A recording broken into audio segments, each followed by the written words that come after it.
Hey guys, Dylan Randall here again.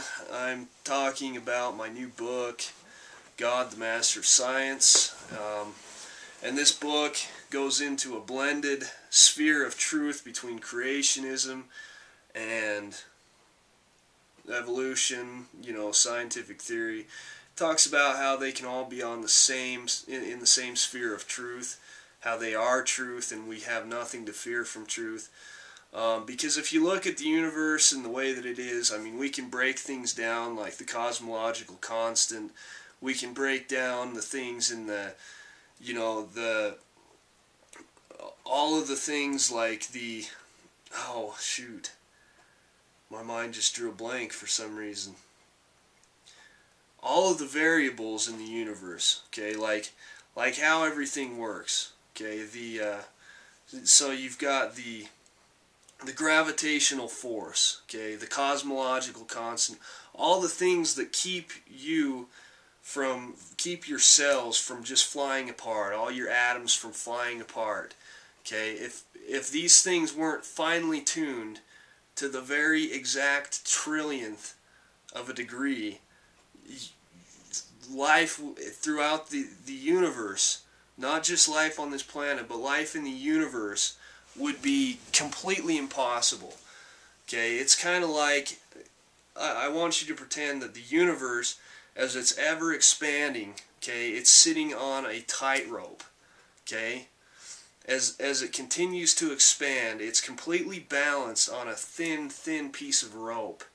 Okay, which in comparison to the billions of miles of universe is a very trillionth of an increment.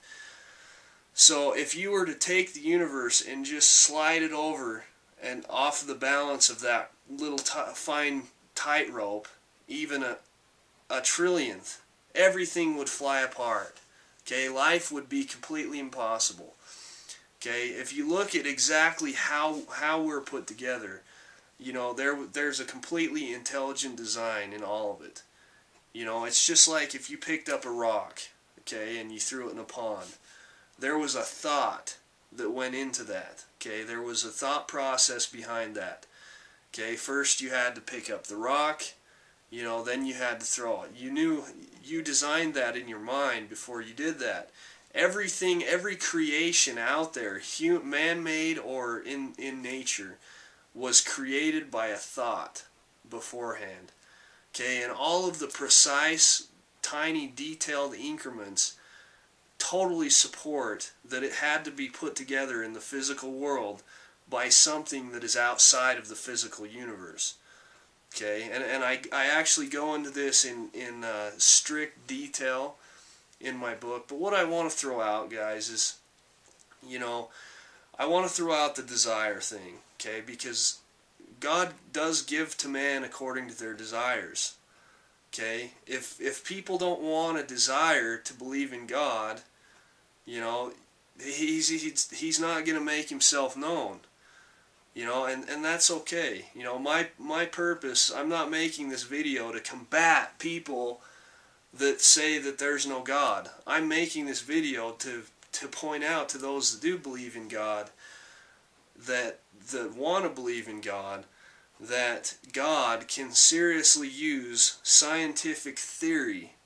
Some of these things that have been proven by scientific theories, like evolution, like the Big Bang, like all the really scientific discoveries that have been used against Christians for so long. God can use those because they're truth. We have all the evidence to back those things, and they actually can coincide with the Bible. I go into this in detail in my book. But God really does give to man according to their desires. And so, if there's people out there that want to be atheists and they're thinking, what, screw this guy, that's okay. That's okay. But this video and my book, it's for people who want to believe in God, because if God made himself known to everybody, it would destroy the law of free agency. Okay, there's a higher law of free agency, and if God made himself known to everyone, it would destroy that law, No, everybody would not have a choice. Everybody would believe in God, and it would destroy free agency. Well, that would destroy our whole purpose for being here, because, well, if you've truly looked into God and why Jesus Christ came to the earth, and you truly believe in those things, you would know that God will never be proven by scientific means, because once free agency is destroyed, then we have no purpose for being here, because we have nothing to prove.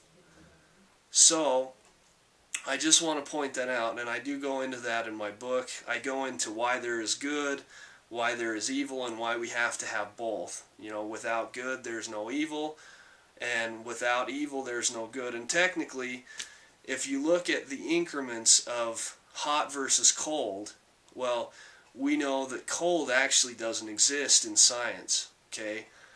If you look at it that way, all cold is a measurement for the lack of heat. And so we can reference that too with good and evil.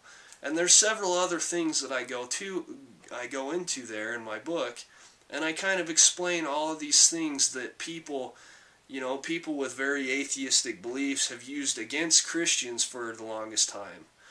But once again, I want people to realize that these things that I have been led to discover, they're not to be used, to knock somebody else's belief, because if someone doesn't want to believe something, they're not going to believe it.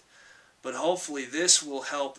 This book that I'm writing, God the Master of Science, and this book that will be available for purchase probably when I put this video out, this is to help those who have ever had to sit through an anthropology class and just wonder, like myself. So guys, go and I hope you keep watching for my videos, but go to my website, www.probingreligion. We got a lot of great stuff on there to help those people out that really have a problem blending science and creationism, because they're truth. I want to express that scientific theory there's no reason why it can't be true, and there's no reason why the Bible can't be true either. The Bible is a very basic account of what was given to people with their knowledge of understanding. God never gives to man more than they can understand. Otherwise there would be no point. If you were to give a 5-year-old if you were to give him a science book or a college biology book and tell him to make sense of it, what good would that do? And so those are the things that I go into detail, and I use scriptural references, and I break down the actual scientific theory itself, and I go into all of that. So if you're feeling giddy, come out to our website. Again, that's www.probingreligion.com, and we'd love to make sense of whatever frustration, whatever it is out there that you're searching for. We'd like to help you out with that. So, and you can feel free to purchase my book, and thank you.